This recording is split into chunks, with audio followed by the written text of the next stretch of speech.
Peter Luger Steakhouse Porterhouse. Ingredients: 1 2 inches thick porterhouse steak, trimmed, about 2 pounds.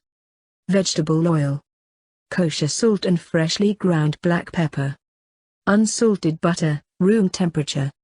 Directions: let steak sit at room temperature 30 minutes before cooking, which will help it cook quickly and more evenly. Heat broiler. Heat a large skillet, preferably cast iron, over medium-high heat, then heat oil in pan until smoking.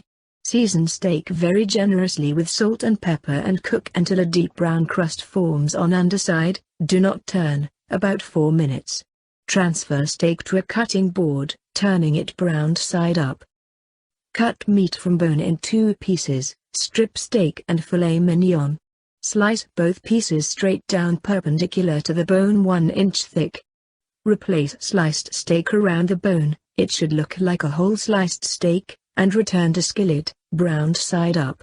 Top with butter and broil until butter is melted and steak is medium rare, 4 to 6 minutes. Serve steak with buttery pan juices spooned over.